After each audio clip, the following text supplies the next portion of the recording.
Listo, bienvenidos a su programa El cofre de los manuscritos y hoy el tema es el señor Edgar Allan Poe, sus secretos de escritura, su escritura y todo lo que lleva a este hombre a escribir como ha escrito y que está considerado como uno de los cuentistas, poetas, quizá novelistas significativos del siglo XIX con respecto al siglo XX y que todavía es muy leído y admirado por algunas cosas.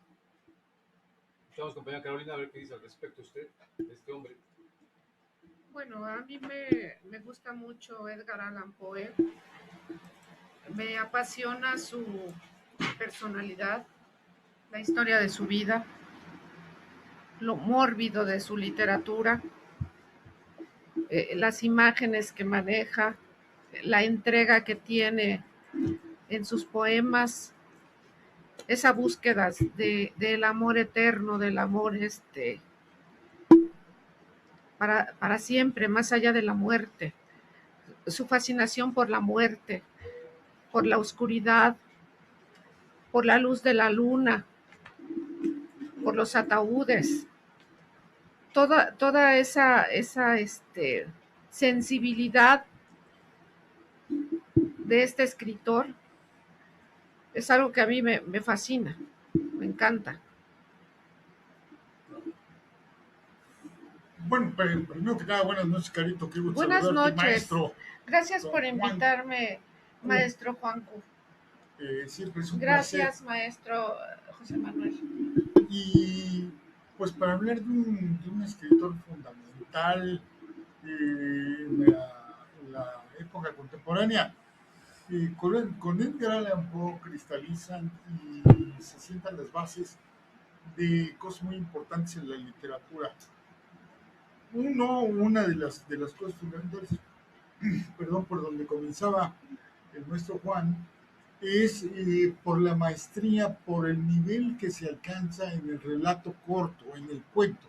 El cuento es obviamente una expresión literaria antiquísima, tiene muchas formas el cuento, la leyenda, la parábola, la fábula, etcétera, etcétera. Y pero en Edgar Allan Poe el cuento adquiere, digamos, su calidad moderna, es un producto de la modernidad de otra dimensión. El juego de tensiones, los desenlaces, la temática, etcétera, son absolutamente modernos.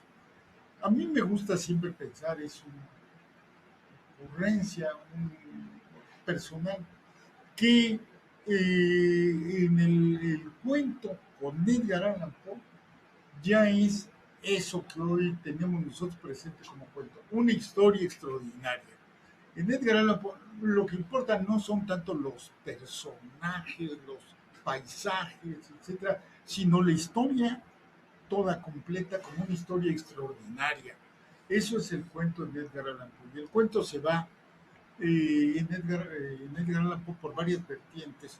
Una de ellas es, por ejemplo, Edgar Allan Poe es el padre del cuento de corte detectivesco, policíaco, moderno, que luego va a dar pie a todo un subgénero de la literatura que es el cuento policíaco, la novela policíaca, etcétera. Por otro lado, otra de las líneas, digamos, de Edgar Allan Poe es el cuento que decía Carito muy bien, de corte gótico. ¿Ya qué le llamamos a lo gótico? A estos relatos en que normalmente siempre hay una mansión, hay un manuscrito con claves, etcétera, y una historia extraordinaria a descubrir ahí. Edgar Allan Poe es el gran maestro que siembra las bases de lo que, por ejemplo, hoy muchos escritores muy afamados gozan en nombre de la rosa de Humberto Eco y otros relatos de ese corte, pues no son, a final de cuentas, más que chosnos de los grandes relatos de Edgar Allan Poe, de ese corte, de esos ambientes lúgubres, tenebrosos, de La Casa de los Usher, de todas esas cosas maravillosas de Edgar Allan Poe. Esa es otra de las líneas de pensamiento. Pero incluso en Edgar Allan Poe, ya para terminar este primer comentario mío, se encuentran también las bases del relato de ciencia ficción. Nada más así de fecundo es Edgar Allan Poe. Pero Edgar Allan Poe era todo esto. Y vamos a dejar para otro momento hablar de Edgar Allan Poe, el gran poeta. Y lo era, con mayúscula. Sí, el cuento, vamos a explicarlo así, el cuento generalmente es una narración que puede estar en una novela, que sería un capítulo, en una epopeya, que sería una parte de la historia. Homero, por ejemplo, cuenta cuentos. O sea, el cuento está dentro de todas las narraciones largas o cortas. La idea es mantener la atención, como tú dices, de los cuentos. Ese es un secreto. Edmundo Valadez, por cierto, que era el hombre que más había leído cuentos en México, creo que, según me contó, él había leído aproximadamente 50,000 cuentos. Se la pasaba leyendo cuentos, no había televisión. Se casó 2 veces con una mujer, la última con una mujer joven, pero yo no sé para qué. El señor se dedicaba a leer cuentos. Publicaba cuentos. Claro. Y tenía ahí a un asesor llamado Juan Rulfo, que era el que sabía de los cuentos de más calidad en todo el mundo. Curiosamente le preguntabas a Juan Rulfo quién era el mejor cuentista de Polonia y te decía qué provinciano de Polonia era el cuentista y de dónde y qué publicaba y todo el asunto. Eso lo traducían para la revista El Cuento aquí en México. Por eso el cuento se mantuvo casi 20 años y fue excelente. Edmundo Valadez siempre hablaba y siempre publicaba en la parte, al principio de su revista, lo que decían los cuentistas de cómo escribir un cuento para saber escribir un cuento para todos los demás. Y evidentemente, pues eran lugares comunes.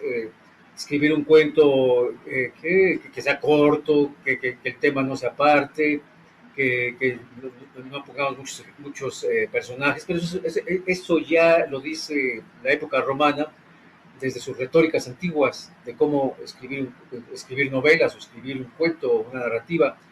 La primera novela romana, que es el Satiricón, atribuido a Petronio, es excelentísimo, a pesar de que está fragmentado, conocemos solamente una parte, pero es muy entretenida. ¿Por qué? Porque si es que lo escribió Petronio, el árbitro de la elegancia de Nerón, porque era secretario de Nerón, el emperador insoportable, este hombre era muy leído y sabía, por supuesto, cómo estructurar una novela, cómo estructurar una narración y alargarla y mantenerla. Muy pocos novelistas actualmente saben esto, sobre todo los novelistas, que no voy a decir nombres porque pues ya los conocen ustedes, los han leído, no saben, y por más que uno les explica que sus novelas son aburridísimas, que ya son insoportables, que ya se acabó la tensión, que sus personajes ya no levantan, que ya se oscurece la narración del que la escribe, no entienden y siguen creyendo que escriben bien, y no, es falso.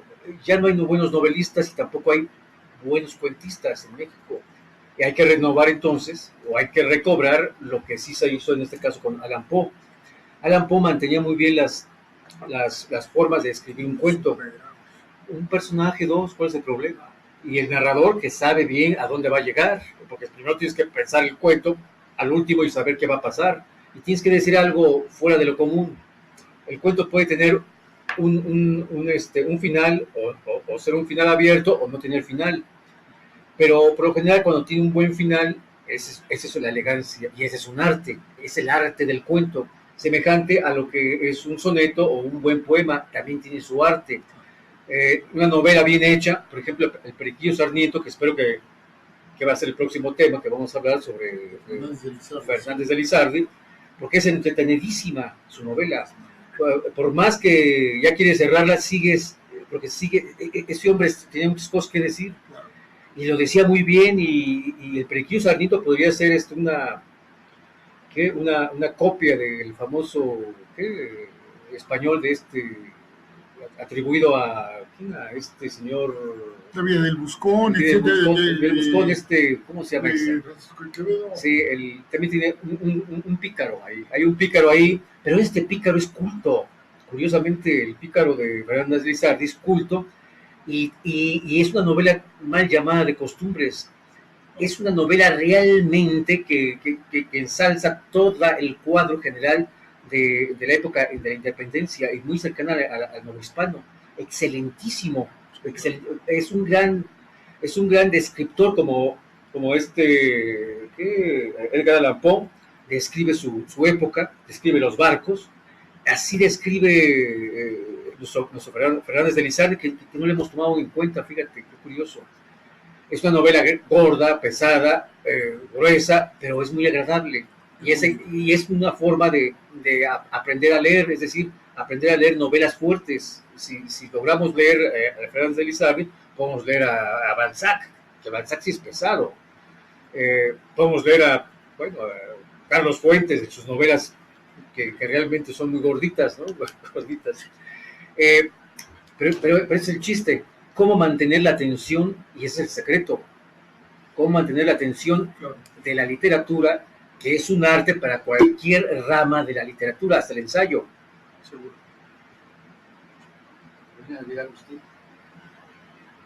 Bueno, yo cuando leía a Edgar Allan Poe, me causó tal impresión que no podía dejar de leer. O sea, yo no podía dejar de leer hasta que terminé el libro que en aquel entonces leí, que eran Narraciones Extraordinarias, y no pude dejar de leer porque me encantó. O sea, el libro me atrapó totalmente. Entonces, pues ese don, digamos, tiene Edgar Allan Poe de atrapar y de que no pasa de moda, ¿no? Pero a mí me gustan sus cuentos, pero también me gustan sus poemas. O sea, los poemas son los que más me gustan, curiosamente, que es reconocido más como cuentista, y tiene una novela, pero él siempre quiso ser poeta. Y así comenzó. Así comenzó, pero en la actualidad se le reconoce más como cuentista, como narrador, que como poeta. O sea, el objetivo era ese, ¿no? Pero he leído los poemas, Annabel Lee lo leí en inglés, pero curiosamente no encontré el libro. Ese lo leí cuando era niña. Y no encontré el libro donde está la traducción del poema, ¿no? Que es donde se puede notar la musicalidad en inglés. Y bueno, eso es lo que más me gusta de este autor, que la verdad es increíble, es pues maravilloso, nada aburrido, ¿no? Nada aburrido, y también pues da mucho miedo. La primera vez que yo era una jovencita cuando lo leí, que pues me impresionaba mucho, ¿no? Ahora ya me doy cuenta que de él pues ya han sacado han hecho películas, bueno, de la trama, ¿no? De sus cuentos, los adaptan a películas. No me refiero a que hayan hecho adaptaciones de su obra, que sí hay algunas películas, sí, ¿no? Pero de ahí le han sacado para hacer otros trabajos literarios, ¿no? Yo recuerdo los años 70, y seguramente está en YouTube, una película que hacen tres directores importantes de cine, Fellini, y déjenme acordar de los otros dos, con tres relatos de Edgar Allan Poe. El primero, curiosamente, no es la adaptación de un cuento de Edgar Allan Poe, el primero, que lo dirige Federico Fellini, sino que Federico Fellini trae al siglo XX a Edgar Allan Poe y lo trae a pasear en Roma, en una Roma muy felliniana, que es un relato muy bueno. El segundo cuento, que es una adaptación de aquel cuento de hermanos que viven cerca, no saben que son hermanos, que tienen fincas y propiedades.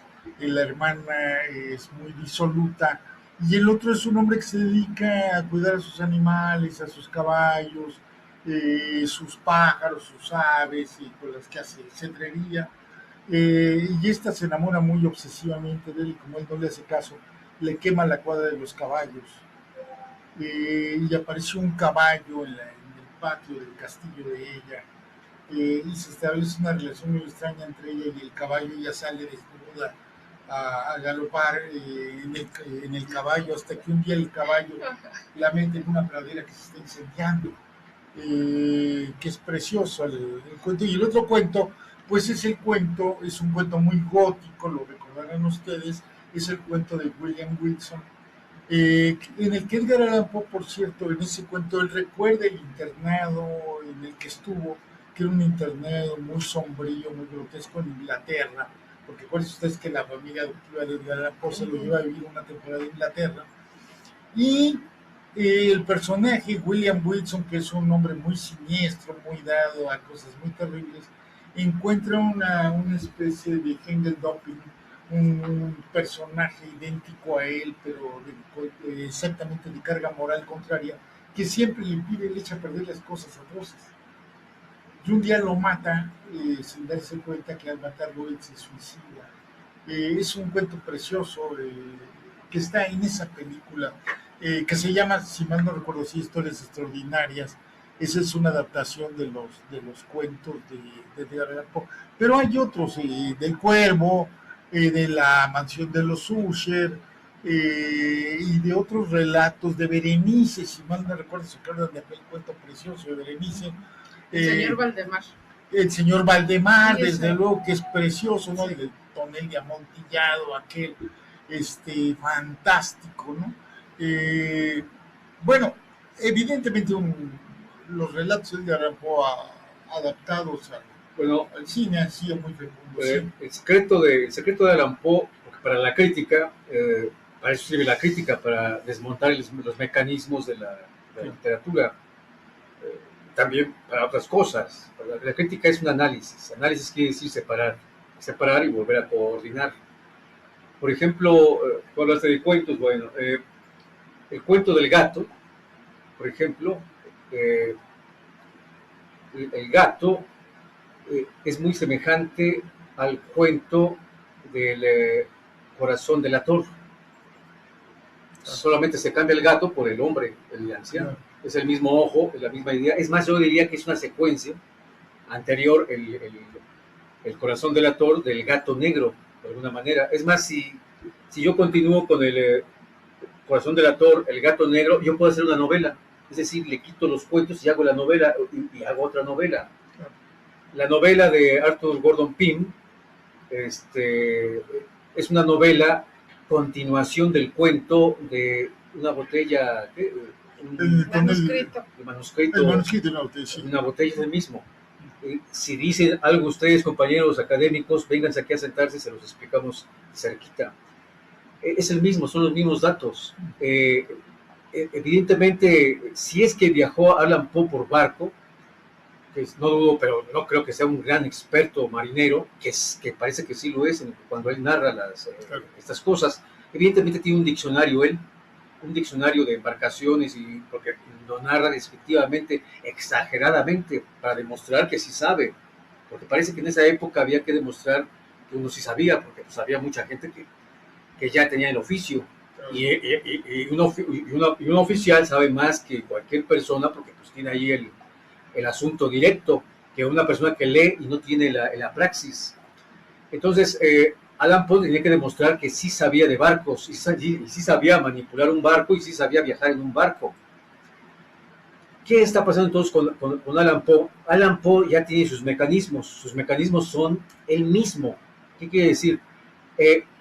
Allan Poe está, y su secreto es que él está en todos sus cuentos, él es el personaje mismo en todos sus cuentos, y por eso le da vida a todos sus cuentos, y parece que están vívidos, es decir, vivos.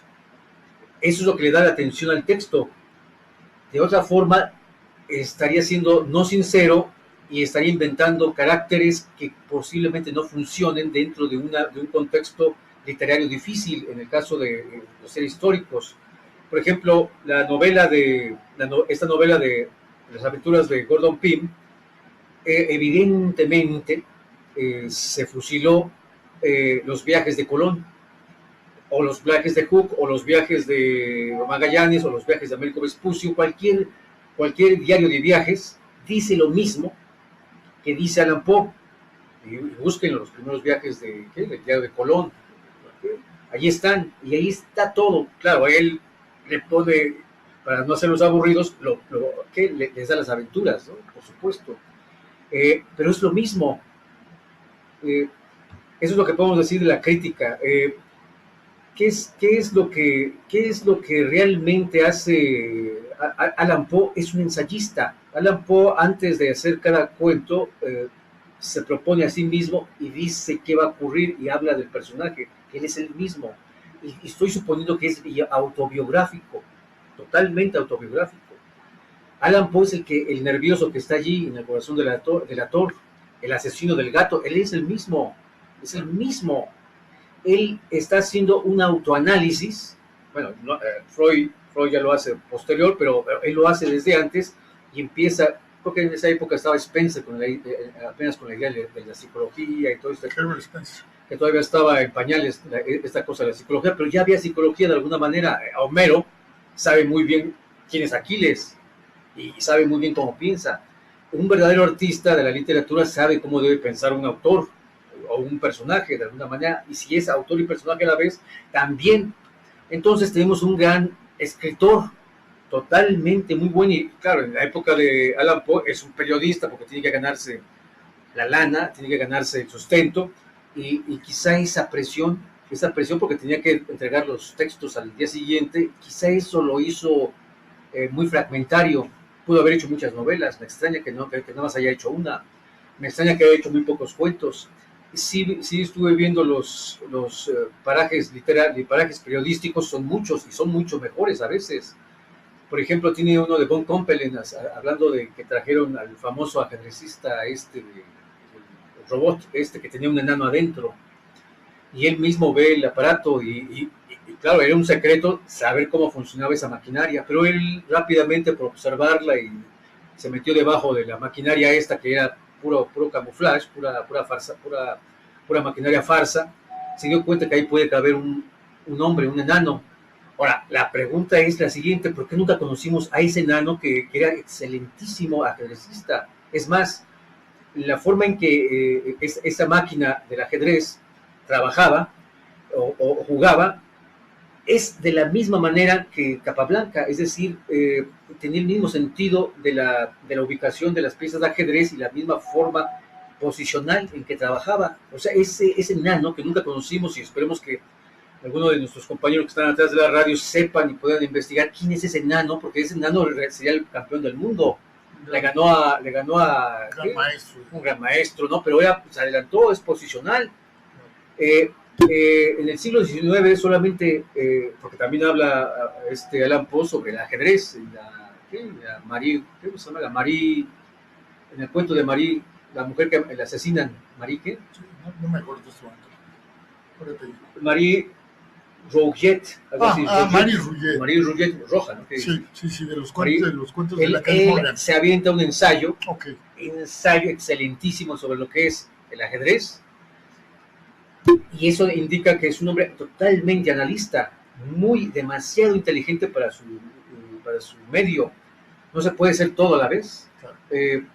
Es evidente que había leído, creo que había leído muchos libros de ajedrez y se dio cuenta que detestaba al ajedrez, porque lo consideraba como un acto de cálculos simples que utilizaban en aquel tiempo los ajedrecistas. Ahora se hacen por medio de libros y se hace por medio de una memoria insospechada, es decir, las variantes son insoportables, pero sí tiene ese sentido, es un analítico y por eso puede resolver muchas cosas desde el punto de vista de la actividad detectivesca. Claro, pues en ese sentido, querida Caro, Edgar Allan Poe, los relatos, que son 3 de los asesinatos de la calle Morgan, de la Rue Morgan, son reales. Es decir, Edgar Allan Poe los resuelve, realmente resuelve sus casos policíacos simplemente leyendo la información que da la prensa. Lee el periódico, se entera, por ejemplo, del caso de un asesinato muy extraño en un departamento al que es muy difícil acceder dentro de una manera muy brutal.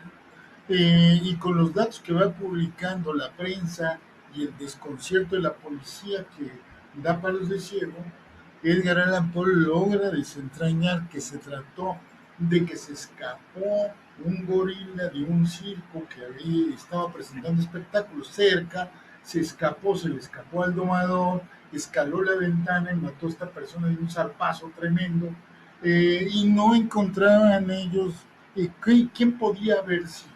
Edgar Allan Poe resuelve ese asunto, resuelve el asunto del que estaba hablando Juanito, etc.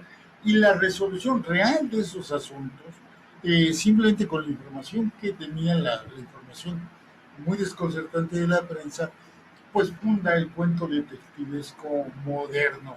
Edgar Allan Poe era capaz de ese tipo de cosas. Bueno, una muestra de un talento absolutamente maravilloso y desconcertante de Edgar Allan Poe es el cuento de la carta robada.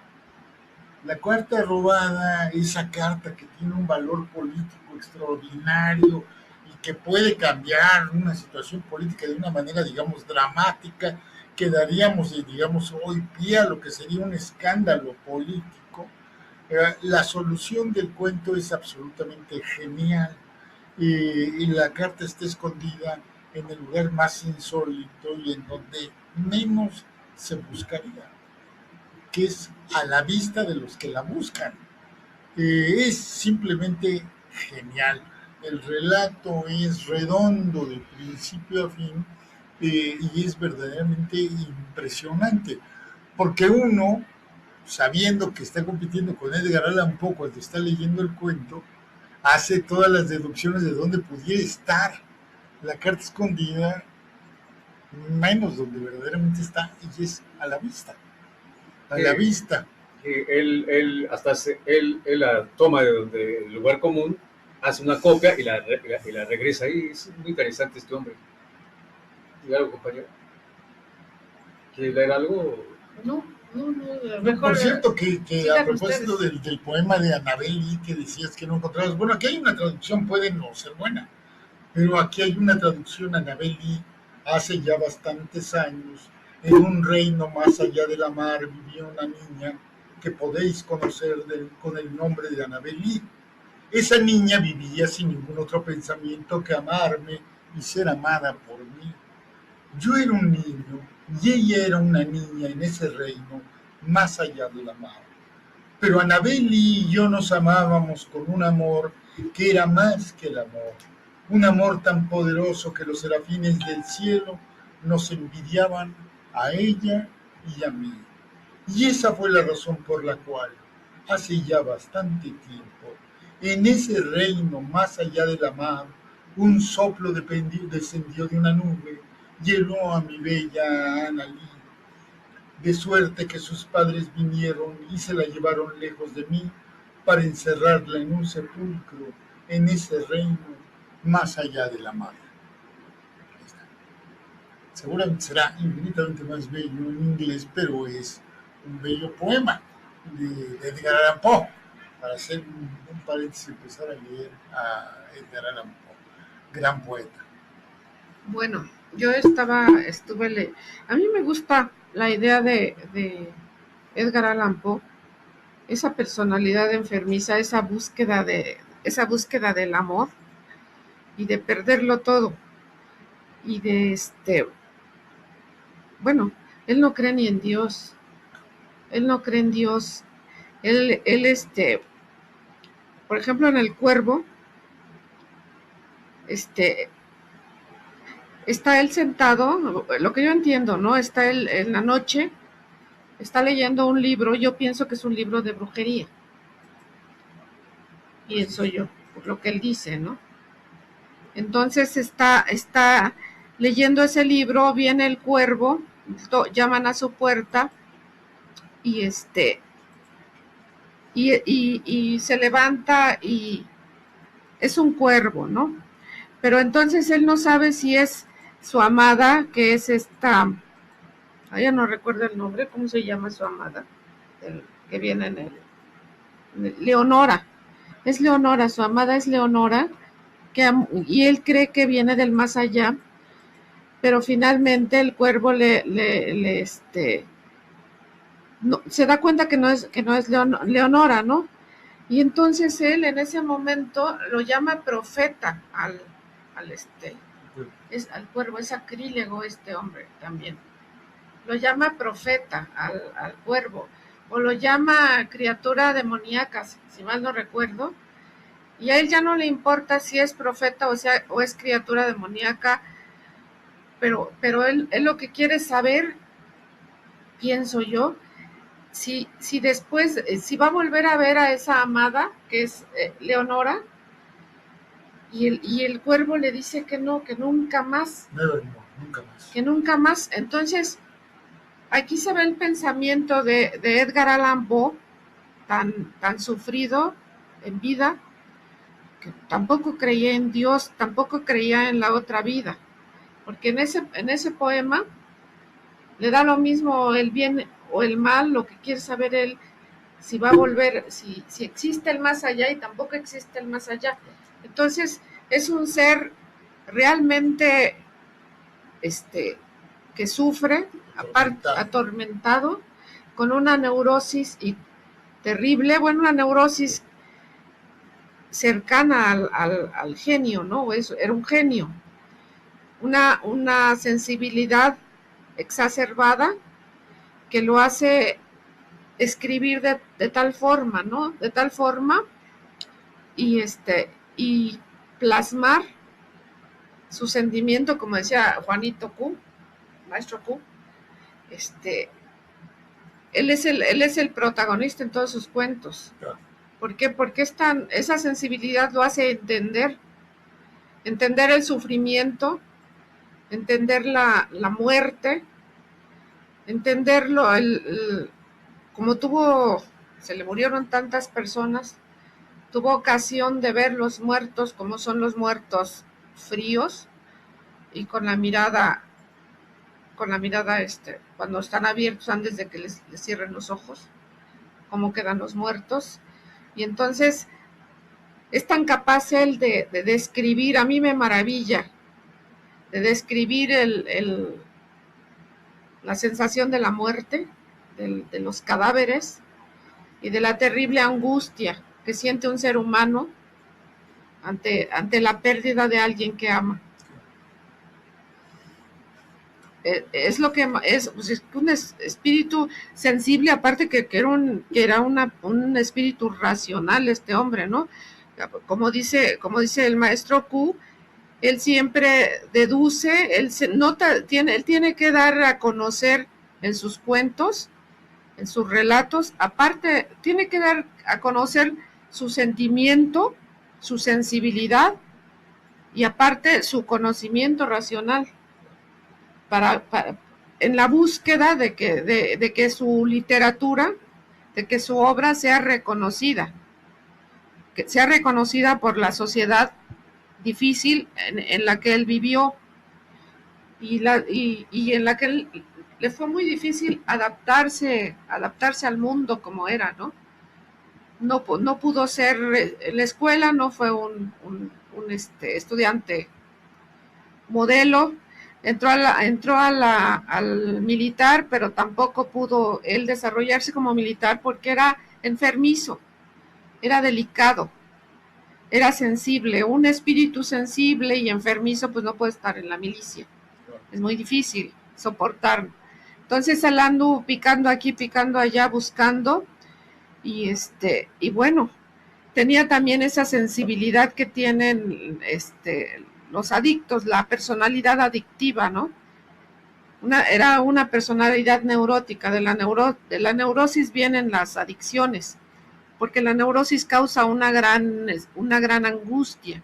Entonces se busca una alternativa, y en este caso pues fue el alcohol y etcétera, ¿no? Bueno, los griegos toda su vida han tomado alcohol, no conozco a ningún imbécil, ¿me explico? Ningún es más, Sócrates tomaba alcohol. Sí, no, pero no dije, perdón, yo no estoy diciendo crearon Dionisio, o sea, la leyenda de los que el griegos. que toma alcohol sea imbécil. Lo que pasa es que los griegos crearon, creo que hasta sí, pero el hasta alcohol, el alcohol y el vino no está relacionado con la estupidez humana. Dionisio, no, sí, por supuesto que el alcohol te embrutece. El asunto es que, ¿a quién embrutece? Ese es el asunto. Si yo soy un imbécil, el alcohol embrutece a un imbécil. Es muy simple. Los alcoholes, las cosas, todas estas no tienen por qué llamar la atención. Los presocráticos tomaban plantas de poder, es decir, plantas muy duras, y veían cosas. Por ejemplo, los pitagóricos tenían, por eso eran ocultas sus cosas. Ellos veían el universo con los ojos de ciertas sustancias que veían cosas que nosotros no podemos ver, que las sustancias sí pueden hacerlo. Es más, los pitagóricos escuchaban el sonar de la luz de las estrellas. Es algo notabilísimo.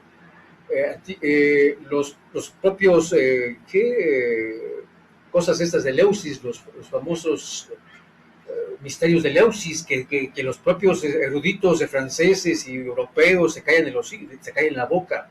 ¿Por qué? Porque hay cosas que no son de este mundo y no son para este mundo. Por ejemplo, los griegos comprobaron, según yo, mis deducciones, los griegos comprobaron la existencia del alma en un ser humano matándolos, curiosamente. Y eso dice los misterios ahí que andan buscando, o lo insinúan, y uno lo tiene que captar. Y solamente mediante ciertas sustancias podemos ver el alma cuando es despedida de un espíritu que un ser humano acabado de matar. Esos 23 gramos. Esa actitud rara, ¿no? En el caso de Allan Poe, Allan Poe es el que, si Baudelaire, que es su discípulo, Baudelaire es la conciencia intuitiva del mal, Allan Poe es la conciencia racional del mal, que eso es peor aún, es decir, que no logró entender Baudelaire. Baudelaire era un hombre todavía muy joven cuando entendía a Allan Poe, pero Allan Poe ya era un hombre más maduro, más perturbante de su época. Si Baudelaire hubiese entendido lo racional del mal, tendría Baudelaire cosas peores que lo que escribió. Por ejemplo, hay muchos versos que yo he leído de algunas cosas que tengo de sus ensayos de Allan Poe metidas en sus versos. Eso no lo había notado hasta ahorita, que me puse a releer las cosas, y encuentro muchas cosas que Baudelaire en sus correspondencias, en su famoso poema Las Correspondencias, que es un poema filosófico, están en los ensayos del análisis poético de Allan Poe, y otro, quiere decir que sí lo leyó muy bien Baudelaire.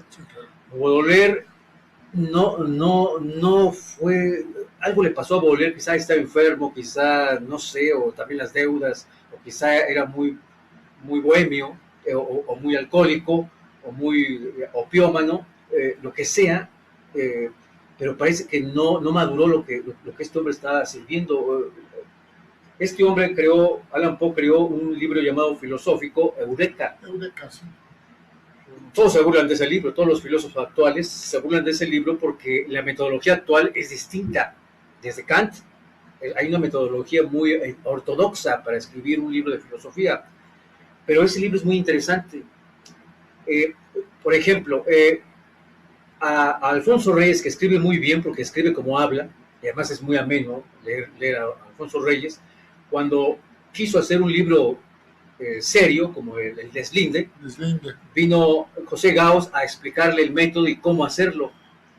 Y entonces se convirtió Alfonso Reyes ya no en Alfonso Reyes, sino se convirtió en una, a ver si no se enoja la maestra Alicia Reyes, se convirtió en una imitación de Kant, de la metodología, porque al fin y al cabo el deslinde es muy semejante al libro de Kant, lo quisieron hacer así, pero por culpa de Gauss, de José Gauss. ¿Por qué? Porque querían hacer un libro importante y bueno, y no lo logró porque es un libro insoportable. Es muy difícil leer el deslinde. Borges ni siquiera lo abrió, dice, ni siquiera lo leyó. Eso pasa con Allan Poe. Eureka está escrito como si Alfonso Reyes hubiese escrito el deslinde a la manera de Alfonso Reyes, que hubiese sido muy interesante. Claro. Es más, debió haberlo hecho.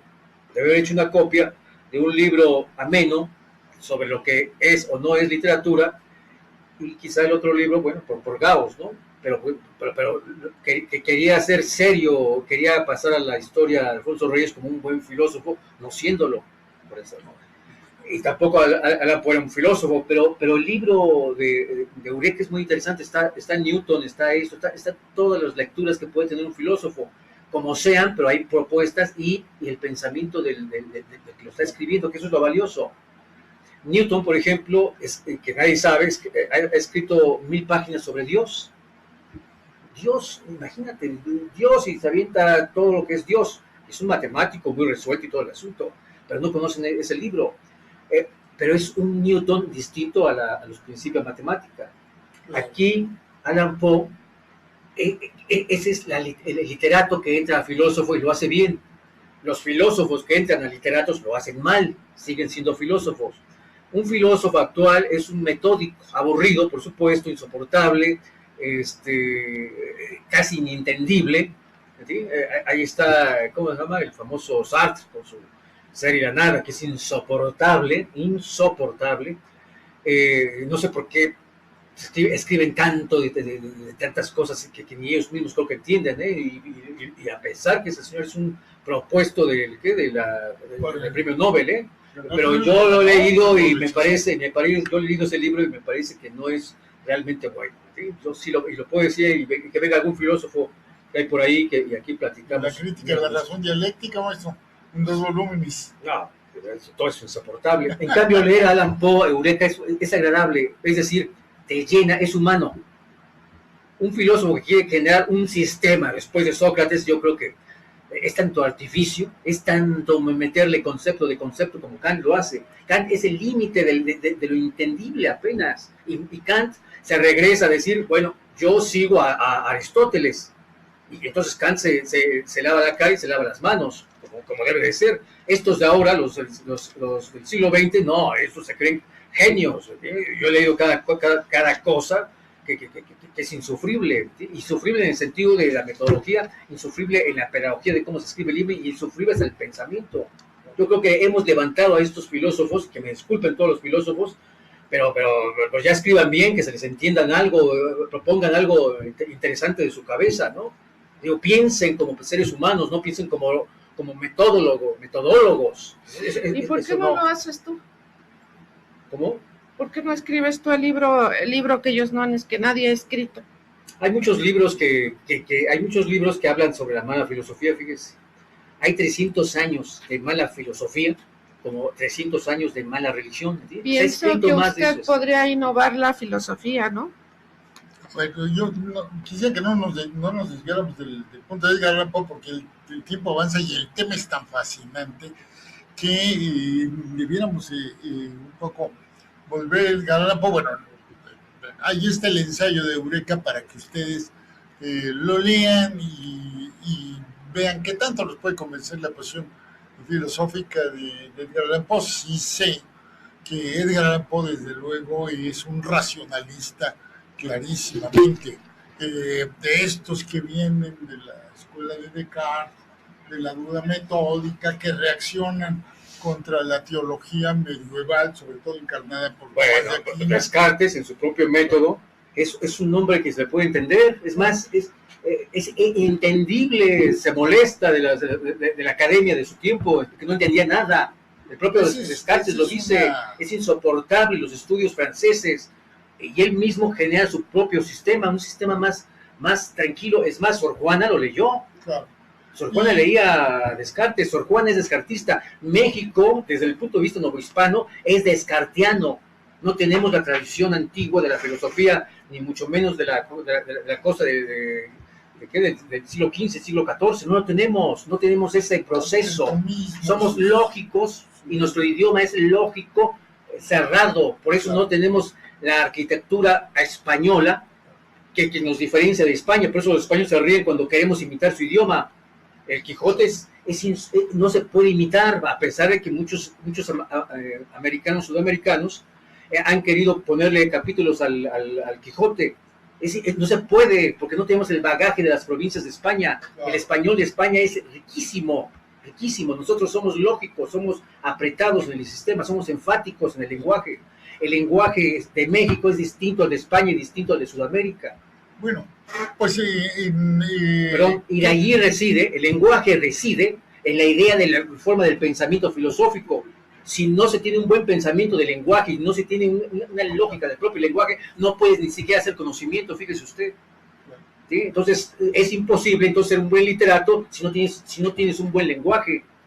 ¿Cómo vas a explicar un lenguaje si no lógicamente no lo puedes construir? Un filósofo construye un lenguaje a través de su propio idioma, pero yo conozco filósofos que no saben siquiera gramática, no saben escribir una buena frase, escriben a la manera de Kant, a la manera de Heidegger, a la manera de estas cosas cultas. Yo me río de ellos. A mí me quieren enseñar filosofía, ¿no? Claro, pero a ver, porque esto a mí me parece que llegamos a un punto muy interesante. La posición ideológica que está en Edgar Allan Poe. Luego Edgar Allan Poe va a tener una serie como de malos entendidos al interpretar su vida, como de equívocos, etcétera.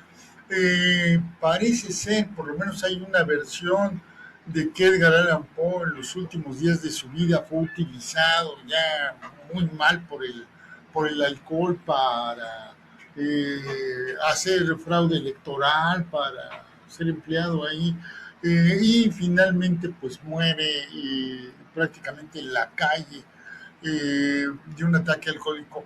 Pero digamos que el pensamiento que está atrás de los cuentos de Edgar Allan Poe, porque finalmente el cuento conserva un elemento que va a recorrer toda la historia del cuento, incluso en un autor tan moderno, en el padre de la modernidad en el cuento, como Edgar Allan Poe, que es, acuérdense ustedes que el cuento es el libro de los ejemplos. Un cuento siempre tiene una especie de moraleja atrás de él. En el fondo de él siempre tiene una enseñanza moral.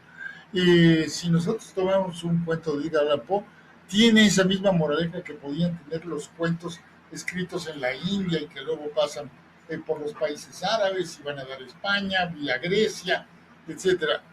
Bueno, y dice uno, en Edgar Allan Poe hay desde luego un pensador muy riguroso, un pensador que está sosteniendo atrás de todo ese cuerpo una ética.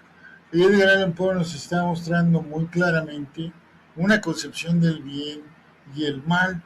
Por ejemplo, yo recuerdo con estremecimiento, como dices tú, Carito, un cuento precioso de Edgar Allan Poe en el que una persona agoniza, pero lo que quieren saber los que están con él es qué ve en el momento de la muerte. Si ve algo más, si ve el otro mundo, si no ve nada, y entonces lo hipnotizan. ¿Recuerdan ustedes ese cuento? Lo hipnotizan para que él les pueda decir, apenas de los primeros pasos, digamos, más allá de la vida, qué es lo que ve. Y es terrible porque el hombre queda como en una especie de limbo entre la vida y la muerte. Es el señor Valdemar, ¿no?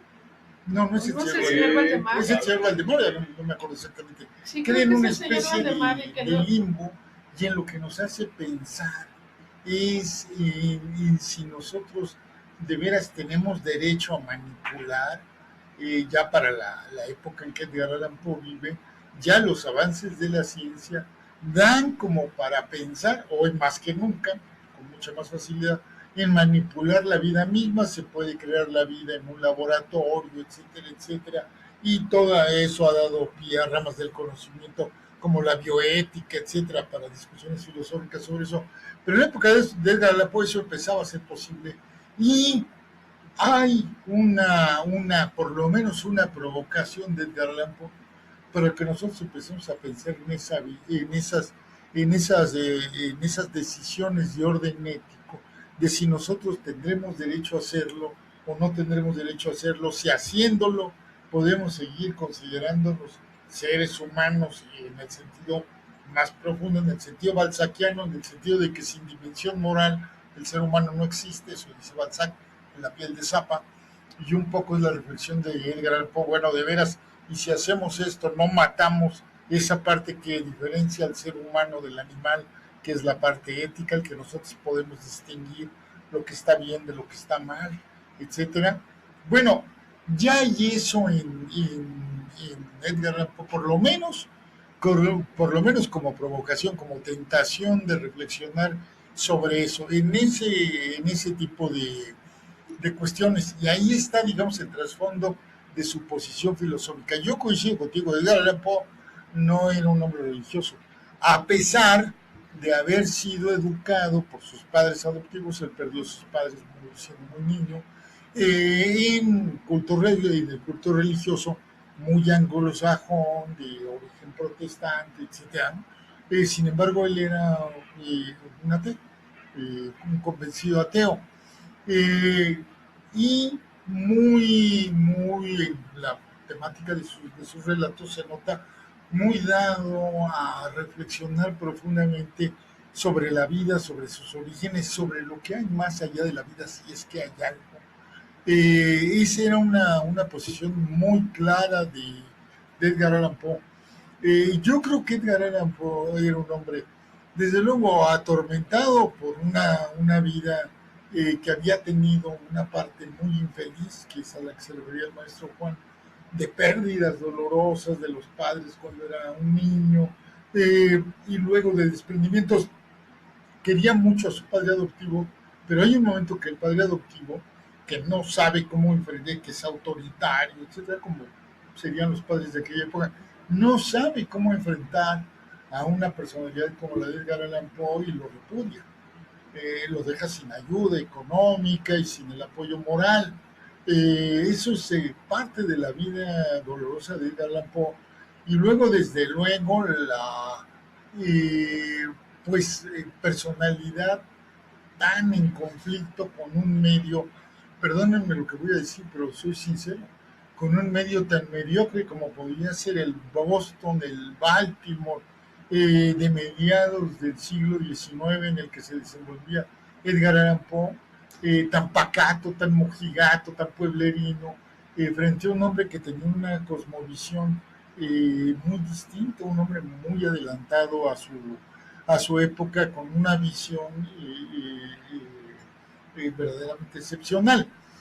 Creo que eso es lo que determina el que Edgar Allan Poe, bueno, pues sea incapaz de someter sus adicciones, etcétera, ahorita las que nadie se asusta, pero que se le fueron totalmente de control de la mano, y termina con su vida, pues cuando era muy joven, 40 años apenas tenía Edgar Allan Poe, cuando muere de una manera muy trágica, después de haber enfrentado, bueno, no solo el silencio de su obra literaria, que no tuvo el reconocimiento en su momento que merecía, sino también la pobreza, la miseria, el repudio, y Edgar Allan Poe, bueno, pues les digo, prácticamente en la calle.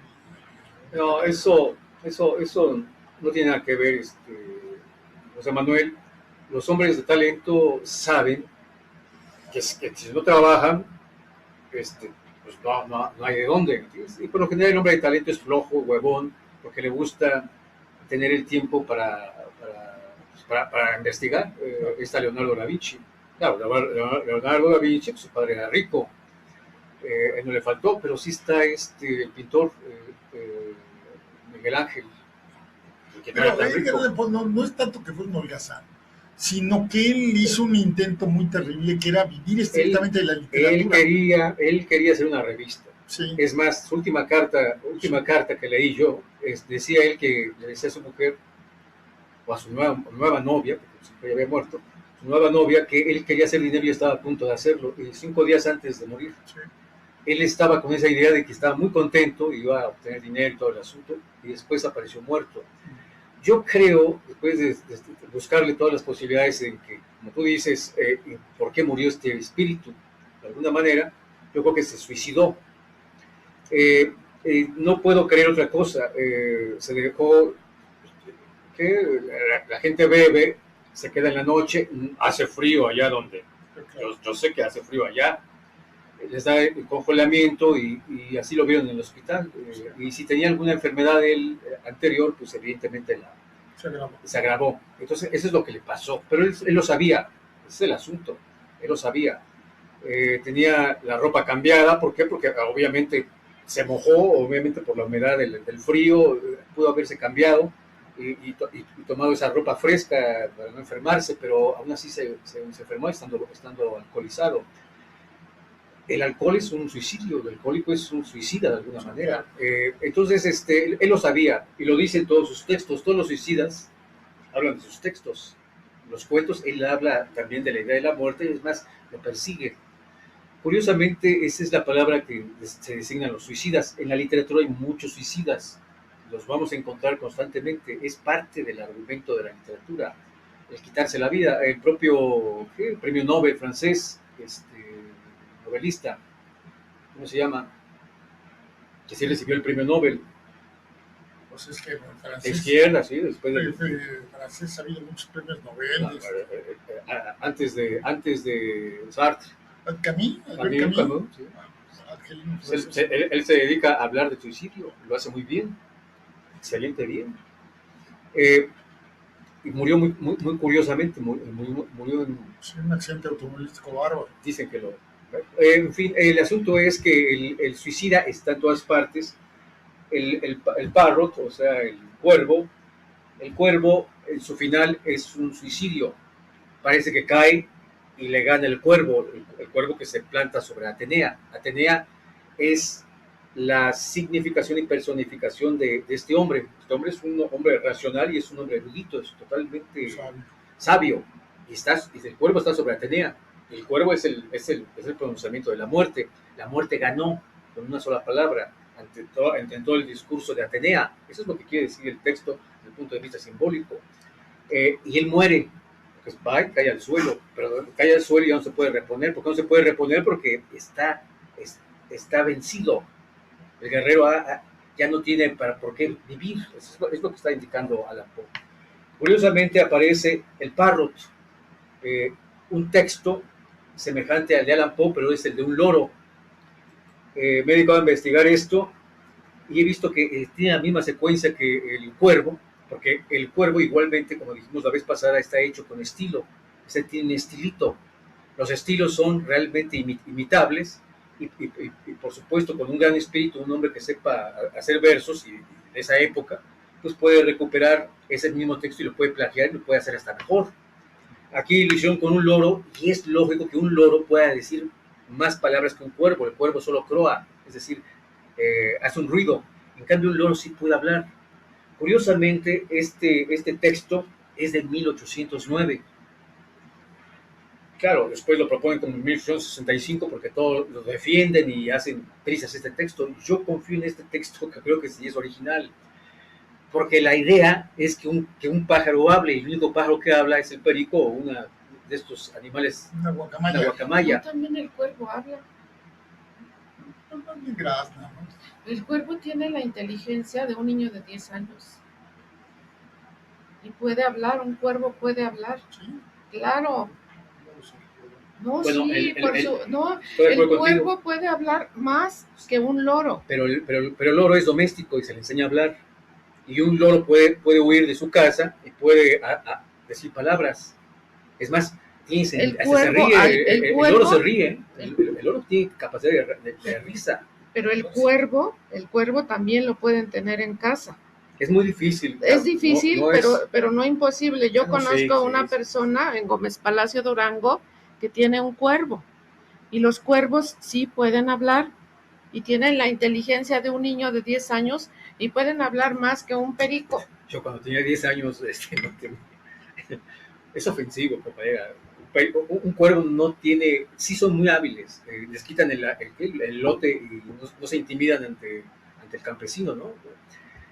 El cuervo es el animal de los campesinos de allá de Estados Unidos. El cuervo es inteligente. Ah, por supuesto, nadie lo duda. Por supuesto, es inteligentísimo. Pero un perico o una cotorra sería el texto más ad hoc para hacer, más lógico para hacer el nunca más, porque un croar o un graznar del cuervo no puede emitir la N, es la más difícil. Para todos los animales la N es la más difícil. Sí, pero el cuervo es tenebroso. ¿Cómo va a poner en lugar del cuervo, va a poner un perico? Puede haber un perico negro. No, ¿cómo crees, hombre? Bueno, este hombre se llama Leo Pensoni. Leo Pensoni, se lo dijeron a un tal señor general coronel, que era muy admirador de Allan Poe, y se lo dictaron, y es excelente, hasta lo mejora.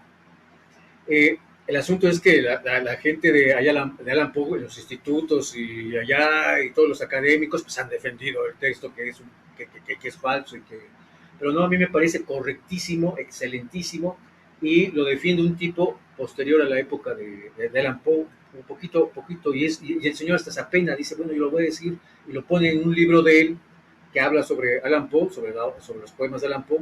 Es un libro que yo tuve, y lo pone como un apéndice, pero como muy avergonzado, pero lo tenía que decir porque pues, al fin y al cabo tenía ese material.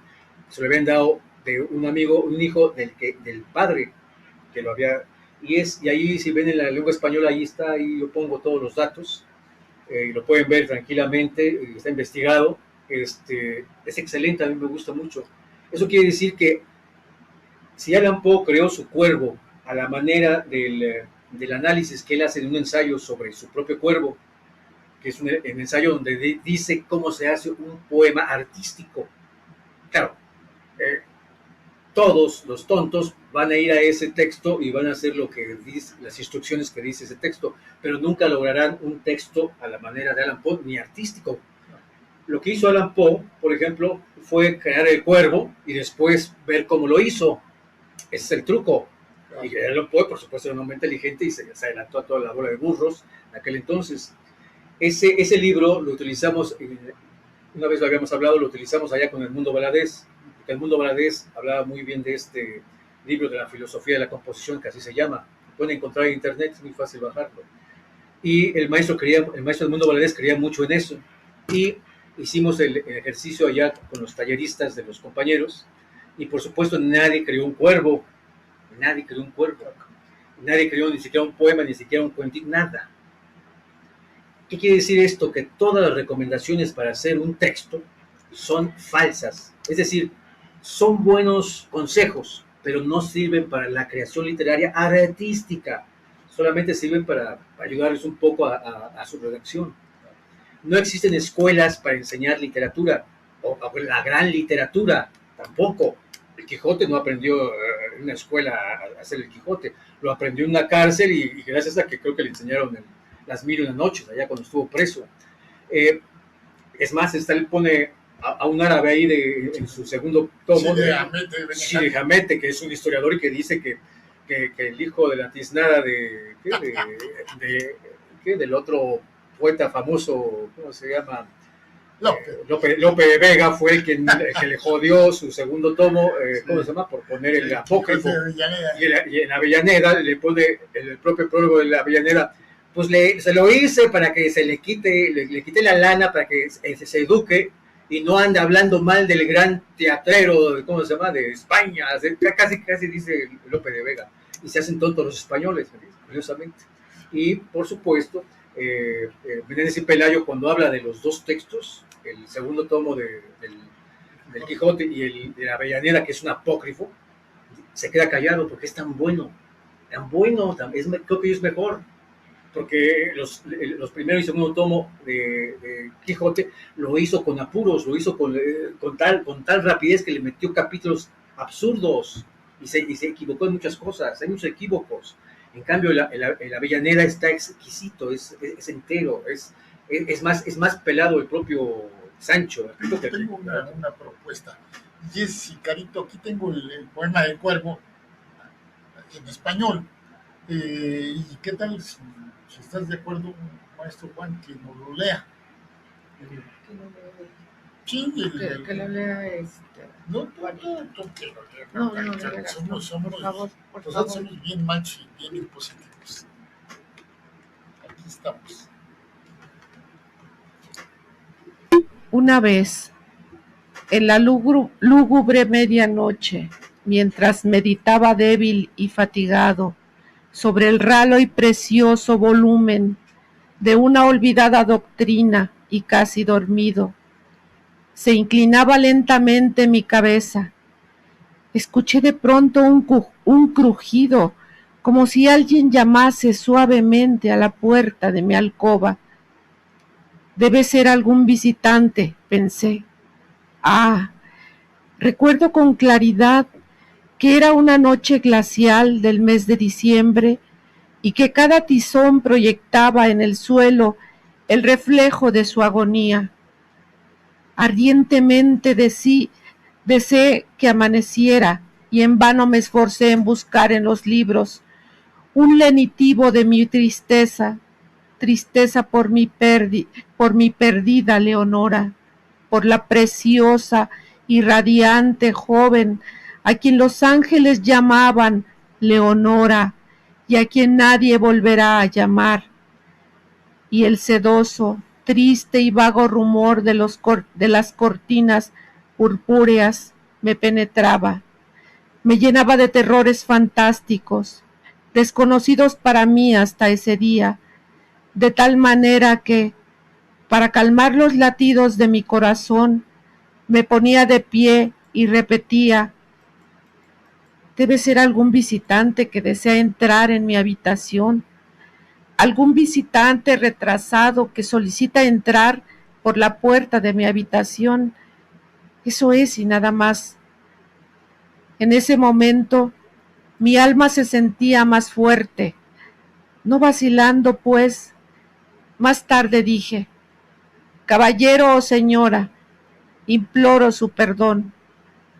Mas como estaba medio dormido y ha llamado usted tan quedo a la puerta de mi habitación, apenas si estaba seguro de haberlo oído. Y entonces abrí la puerta de par en par. ¿Y qué es lo que vi?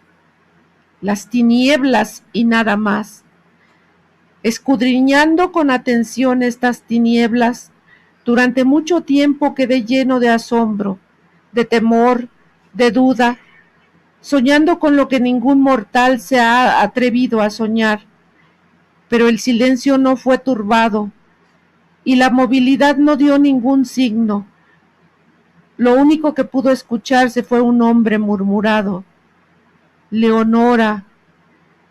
Era yo el que lo murmuraba, y a su vez el eco repitió ese nombre: Leonora. Eso y nada más.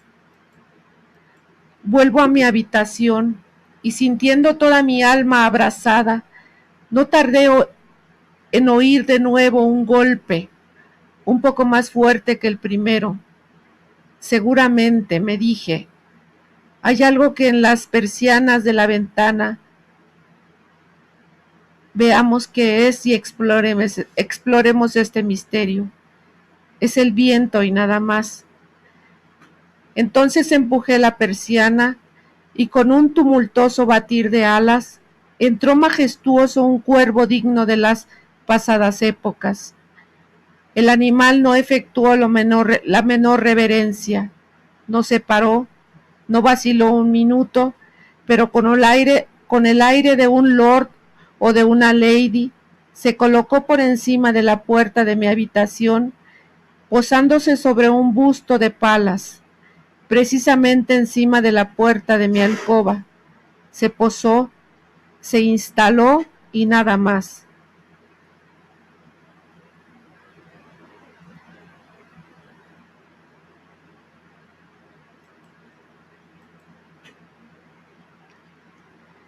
Entonces ese pájaro de ébano, por la gravedad de su continente y por la severidad de su fisonomía, indujo a mi triste imaginación a sonreír. Aunque tu cabeza, le dije, no tenga plumero ni cimera, Seguramente no eres un cobarde, lúgubre y viejo cuervo, viajero salido de las riberas de la noche. Dime cuál es tu nombre, señorial de las riberas de la noche plutónica. El cuervo exclamó: nunca más.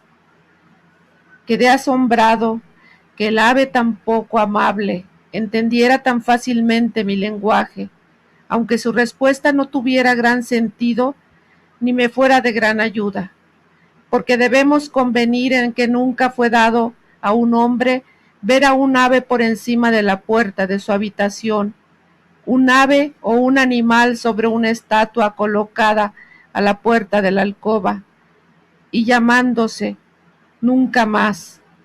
Pero el cuervo, solitariamente posado sobre el plácido busto, no pronunciaba más que esas palabras, como si en ellas difundiese su alma entera.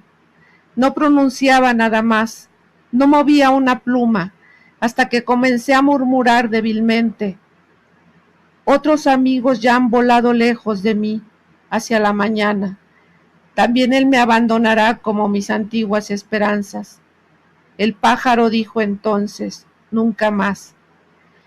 Estremeciéndome al rumor de esa respuesta lanzada con tanta oportunidad, exclamé: sin duda lo que has dicho constituye todo tu saber, que aprendió en casa, constituye todo su saber que aprendió en casa de algún infortunado a quien la fatalidad ha perseguido ardientemente, sin darle respiro, hasta que sus canciones no tuviesen más que un solo estribillo, hasta que el de profundis de su esperanza hubiese adoptado ese melancólico estribillo: nunca, nunca más, nunca más. Pero como el cuervo indujera mi alma triste a sonreír de nuevo, acerqué un asiento de mullidos cojines frente al ave, el busto y la puerta. Entonces, arrellanándome sobre el terciopelo, quise encadenar las ideas buscando lo que auguraba el pájaro de los antiguos tiempos, lo que este triste, feo, siniestro, flaco y agorero pájaro de antiguos tiempos quería hacerme comprender al repetir sus nunca más. De esta manera, soñando, haciendo conjeturas, pero sin dirigir una nueva sílaba al pájaro cuyos ardientes ojos me quemaban ahora hasta el fondo del corazón, trataba de adivinar eso y más todavía, mientras mi cabeza reposaba sobre el terciopelo violeta de su cabeza, la de ella. No oprimirá ya, ay, nunca más. Entonces me pareció que el aire se espesaba, perfumando por invisible incienso, balanceando por serafines cuyos pasos rozaban la alfombra de la habitación. Infortunado, exclamé, tu Dios te ha enviado por sus ángeles una tregua y un respiro para que olvides tus tristes recuerdos de Leonora. Bebe, oh, bebe esa deliciosa bebida para que olvides tus tristes recuerdos de Leonora. Bebe y olvida a Leonora perdida. Y el cuervo dijo: nunca más. Profeta, dije, ser de desdicha, pájaro o demonio, pero al fin profeta, que haya sido enviado por el tentador, o que la tempestad te haya hecho simplemente caer, naufragar, pero aún intrépido, sobre esta tierra desierta, en esta habitación que ha sido visitada por el horror. Dime, te lo suplico, ¿existe un bálsamo para mi terrible dolor? ¿Existe el bálsamo de Judea? Di, te lo suplico. Y el cuervo dijo: nunca más. Profeta, dije, ser de desdicha, pájaro o demonio, pero al fin profeta, por el cielo que se extiende sobre nuestras cabezas, por ese Dios que ambos adoramos, di a esta alma llena de dolor si en el lejano paraíso podrá abrazar a una santa joven, a quien los ángeles llaman Leonora, abrazar a una preciosa y radiante joven, a quien los ángeles llaman Leonora.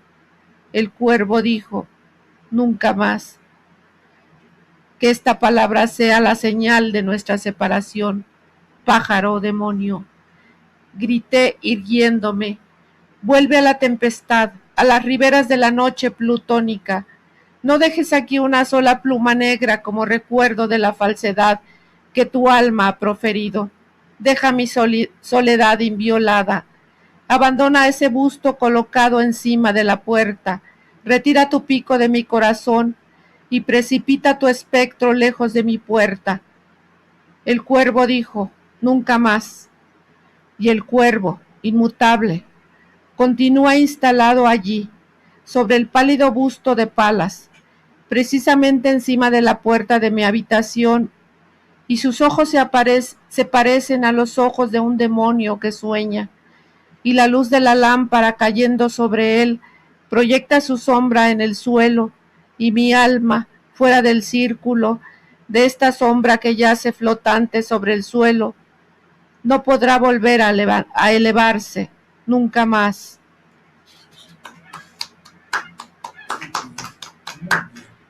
Maestro Juanito, ¿qué nos dices a esto? Que el poema del cuervo pues, es un gran poema. Creo que es el único decente que tiene toda la poemática. Allan Poe es mal poeta desde el punto de vista de los románticos. Él mismo en otro ensayo habla sobre autores de su época y su crítica es desde el punto de vista del romanticismo cursi. No sé si lo hacía siendo la personalidad de Allan Poe un hombre inteligente, no sé si lo hacía por condescender a las mujeres de su época, porque al fin y al cabo las mujeres tenían, y en el nivel que estaba Allan Poe, el nivel adquisitivo era alto, entonces él tenía que saberse controlar ahí entre todas estas damas de alta alcurnia y sobrellevar a sus maridos también, porque pues, son los que pagaban sus clases de este hombre cuando él se presentaba ahí. Entonces decía cada cosa que yo digo, no es posible que después de haber hecho El Cuervo hable de ese romanticismo falso, ¿cómo se llama? Fresa, absurdo, ¿ves? Porque él es un hombre complejo, él busca la complejidad de los sentimientos, no los sentimientos puros, que esa es la cursilería. En cambio, aquí en Allan Poe, en este texto del Cuervo, es un texto in crescendo, y por supuesto ya aplica lo que él mismo dice. La tensión va en aumento, y va en aumento, llega un clímax, y el clímax es el final, pero está sostenido radicalmente y razonablemente en la sustancia íntima de la razón del mal, curiosamente contrario a los textos de Baudelaire, que es la intuición del mal. A eso quiero referirme. La intuición del mal es algo como entrar a un laberinto y no saber qué va a pasar. Esa es la intuición, saber que vas a entrar a un lugar, pero no sabes si vas a salir bien o mal, o a salvo o con vida. En cambio, en Allan Poe, sabes que o mueres o sobrevives, como en todos sus cuentos. Él es el hombre, él es el hombre que entiende lo que es el lugar común del bien y el mal, es decir, el manicaísmo. Él es el filósofo del manicaísmo, y miren que la Biblia está repleta de manicaísmos, es la maestra del manicaísmo, pero Allan Poe en la vida cotidiana de esa época es el hombre que es el filósofo del manicaísmo, donde ofrece alternativas, que al fin y al cabo la filosofía es eso, las respuestas a las preguntas esenciales del hombre, a las 6, ¿no? ¿Qué hacemos aquí? ¿Quién es Dios? ¿Qué va a pasar cuando morimos? Él las responde. El Valdemar responde a una pregunta importante: ¿qué va a pasar cuando uno muere? Si soñamos, porque al fin y al cabo morir es soñar, como decía Calderón. Hipnotizar a un anciano que está a punto de morir y dejarlo en suspensión y entrevistarlo, es muy interesante. Por supuesto, eso existe, se hipnotiza, y eso es médico. Claro, desde el siglo XIX, a partir del siglo XX, se prohibieron la hipnosis médica en aquel entonces, Y por eso Freud crea el autoanálisis. El autoanálisis es evitar el hipnotismo. Se decía que en esa época el hipnotismo generaba en los médicos cierta atracción con el paciente. Entonces todas las mujeres querían que las hipnotizaran para quitarles el mal sueño o que no tenían un amante o todas sus histerias, ¿no? Entonces este hombre les enseña cómo cuando viene esa desesperación de la neurosis o de la, ¿cómo le llaman? La otra, la histeria, pues las mujeres pueden resolver el problema. Eso es todo, porque estaba prohibido la hipnosis, porque la hipnosis genera atracción con el hipnotizador, culturalmente. Entonces, Allan Poe nos ofrece la posibilidad de una pregunta que no nos la pueden ofrecer los filósofos. Curiosamente, cuando buscamos a Descartes qué es la muerte, nos habla de cosas divinas. Si hablamos con Heidegger o estos, pues, hablan de ese monstruo de la naturaleza, ¿no? Pero no, aquí este hombre nos da una solución y eso es interesante, porque me extraña que los filósofos no hayan metido la mano ahí. Octavio Paz no metió, fíjate que es un hombre inteligente, Octavio Paz, no menciona ni a Darío, que lo menciona alguna vez en algún libro, solamente una vez en toda su obra completa, y Allan Poe parece que no habla. Y es muy interesante Allan Poe. Quizá es esa envidia típico del talento, que evidentemente Allan Poe es un hombre talentoso. Yo recomendaría a todos los compañeros que están detrás de la radio, que quieren intentar hacer cuentos, lean el único cuento que a mí me parece más interesante, que es el del señor Valdemar, el extraño caso del señor Valdemar, así es la traducción. Vale la pena porque es un cuento filosófico y es un cuento que da una solución a un paréntesis de la filosofía. Y ahí se puede hacer muchas cosas. En el caso de los poemas, yo recomiendo El Cuervo para ensayarlo. No los demás poemas porque no los veo atractivos, son muy cursis. Ahora sí es el mal sentido de lo cursi. Que propondría todo lo demás, lo periodístico de él también es muy interesante. Sí, claro. Muy interesante porque parece que él se esmeraba y además le pagaban, tenía que hacerlo a la fuerza, se desvelaba el pobre hombre. ¿Qué más podría yo recomendar de este hombre? Si leen en inglés, desde luego, en inglés es indiscutible, pero si no leen en inglés o les cuesta mucho trabajo todavía manejar el inglés, entonces la traducción de Julio Cortázar con el prólogo de él es muy valiosa, me parece a mí de lo mejor que se ha hecho, porque además el prólogo de Cortázar, gran cuentista, gran novelista, hace una serie de observaciones y de reflexiones sobre la literatura de Edgar Allan Poe que me parecen muy importantes. Entonces yo sugeriría, si se pueden conseguir la traducción de Cortázar con el prólogo de él, sería muy bueno. No es difícil de conseguir, sí se consigue. Está en internet. Está en internet, eso. Tengan acceso por esa vía. No hay permiso para que no puedan leerlo. Se baja gratis o pídanle a un amigo y los baje, es muy fácil. Sí. Ahí están. Ahora, no es toda la obra completa. No, es una selección. Una selección. Sí. Hay cuentos que se le olvidaron y hay cuentos muy interesantes, pero la idea es meterse ahí y yo propongo estos. Si les gustan otros más sencillos, pues adelante. Claro. Tú, Carito, ¿qué nos dirías finalmente? Bueno, pues que sí, que a mí no me parece cursi, ¿no? ¿A ti sí te gusta? Ah, sí, a mí sí me gusta y además tenía su corazoncito y tenía que quedar bien con las mujeres, ¿no? Entonces, digo, siempre un hombre romántico es más interesante que un hombre frío. Sí. O sea, los grandes, bueno.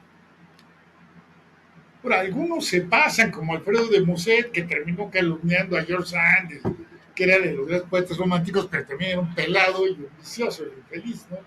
Se le pasaron las cucharadas. Sí, pero Allan Poe no, a él no se le pasó nada, o sea, es bueno en todo. Eso. A mí sí me gusta la poesía. Sí, no, a mí también. Bueno, desde luego, eso sí, si hay un escritor fundamental para hacer armas literarias, para estudiar, para reflexionar. Estoy hablando para los escritores jóvenes, noveles, que comienzan, es Edgar Allan Poe. Es básico, hay que leerlo y volverlo a leer y reflexionar mucho sobre él y discutir mucho sobre él. Es un tesoro verdaderamente la obra de Edgar Allan Poe. Y pues tiene esa cosa que señalaban ustedes dos, que la obra pues pasan los años, las décadas y se sigue manteniendo tan vigente como el día que lo escribió Edgar Allan Poe. Hoy no hablamos mucho de su vida.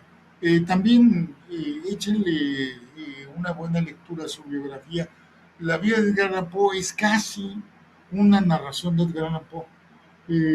Parece que la escribió Edgar Allan Poe y luego la vivió. Es una vida muy atormentada, muy trágica, con luces y sombras muy profundas, pero muy aleccionadora también, muy interesante y que da muchas pistas sobre la obra de Edgar Allan Poe. Entonces, habría que también preguntar la biografía del gran Edgar Allan Poe. Todavía, por cierto, hay muchas investigaciones. Esto de que lo utilizaron ahí para maniobras electoreras, etcétera, es muy polémico.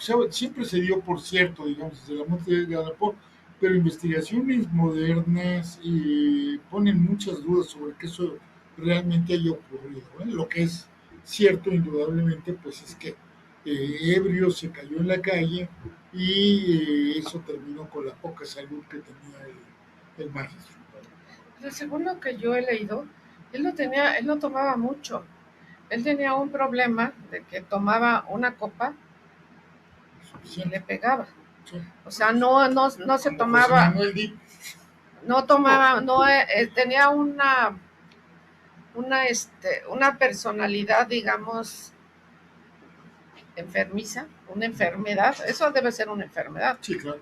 Sí, que con la primera copa ya ebrio totalmente, sí, pierda la cabeza, sí, ¿no? O sea, y vaya que el alcohol no está peleado con el arte, ¿no? Yo no digo que esté no, claro, peleado con el arte, ni que las personas tengan experiencias de alterar su conciencia y escriban cosas buenas, pero hay mucho vicioso o mucho adicto a ver qué obras han escrito.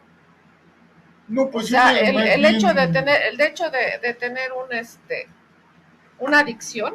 Decía Baudelaire, el gran Baudelaire, el que decía denle hachís a un poeta y verán, denle hachís a un ganadero y tendrán vacas. O sea, la droga o el alcohol no van a ser ni el talento, ni la inspiración, ni la cultura necesaria para crear un trabajo artístico, ¿no? No, eso no lo puede inventar ni ninguna de las drogas contemporáneas, de estas que llaman ahora, que yo me quedo pensando si lo serán, drogas de recreo. ¿cómo se llama? El de las puertas de la percepción, Aldous Huxley, criticó mucho a Allan Poe, lo consideraba un escritor muy menor. Pero la obra ahí está la comparación, pero la obra de Aldous Huxley no tiene nada que ver con el arte de Allan Poe. Ahí está, es y ahí diferente. No puede ser diferente. Es un ensayista, yo lo veo como un ensayista. Sí. Es medianón, porque cuando experimentó con el LS-23, debió haber hecho algo interesante, se la pasó ahí como menso ahí, nada más escribiendo cosas. Yo pensé que iba a decir algo que le pasara en la mente. Entonces, si algo le entra en la cabeza a alguien y dice estupideces o no dice nada, pues sigue siendo un estúpido. Si algo le entra en la cabeza a algo y crea arte, mis respetos para esa persona. Hay mucha gente que toma y le hace bien tomar. Sócrates tomaba. No, bueno, y hay otros escritores que no es el alcohol. En el caso del gordo Balzac, pues Balzac tomaba cantidades impresionantes de café. Ese era su estimulante y así pasaba noches y noches y noches completas escribiendo. Era un trabajador infatigable. Y acuérdense ustedes que él escribía a mano, ni siquiera con máquinas mecánicas, a mano. La comedia humana está verdaderamente obra monstruosa por sus dimensiones, está escrita a mano. hasta que se voló los riñones con el café. Y el gordo, pues como dice un amigo mío, hizo porro paso. Ya se murió, pero yo no dudo que con esas cantidades de café que se tomaba Balzac, pues también de repente entraron en estados medio extraños, ¿no? Por lo menos George Sand dice que eran unas peleadas con ella y con unos compañeros de redacción espectaculares, ¿no? Bueno, pero era Balzac. Y pues sabemos de otros escritores, el propio Baudelaire, pues que consumía alcohol, pero también absenta, hachís y otras cosas, ¿no? Eso no lo hacía Baudelaire. Eso le daba ciertas características, podía impregnar de ciertos matices la obra, pero no lo hacía Baudelaire, como no hacía Van Gogh la absenta, No, ni la esquizofrenia. Cuando los ataques de esquizofrenia de Van Gogh eran demasiado intensos, no pintaba, simplemente no podía pintar. el genio, como dice Carolina, está entre la locura, el loco, y está entre el loco y el que y el muy inteligente. O sea, llega un momento en que los dos, así como el cuento de Allan Poe de sí mismo, que se mata a sí mismo, que es muy parecido, se va desgastando, pero se encuentran. Cuando el loco se encuentra con el genio, se acabó el hombre, se acabó la personalidad, porque empieza ya entonces la enfermedad, o empieza ya los delirios tremens, o lo dice el propio Allan Poe en sus textos. Yo siento a Allan Poe como un médico que está autoanalizándose constantemente. Él sabe que tiene una neurosis terrible, él sabe que va a morir muy joven, él lo presiente, él sabe que es un nervioso, súper nervioso, él es muy sensible del oído, escucha muchas cosas, tiene terrores en la noche, tiene terrores al dormir, no duerme bien, que siente que va a morir de una manera que él no espera, puede ser en un féretro, por eso hay todas sus broncas, ¿no? Por eso hay el terror, pero no es un terror gótico artístico, sino es una idea de que él está constantemente provocando su propia muerte a través de sus cuentos. Él quisiera ser el que está empalado, él quisiera ser el que sufre con la guillotina que se acerca. Por supuesto, y lo presiente y sabe qué se siente. Eso es lo que no hacen los escritores actuales, es decir, los escritores narran que algo pasó, en cambio está describiendo las sensaciones uno a uno desde el punto de vista de los 5 sentidos y hasta del sexto que no tenemos. El sexto es la intuición y hasta razona en esa intuición.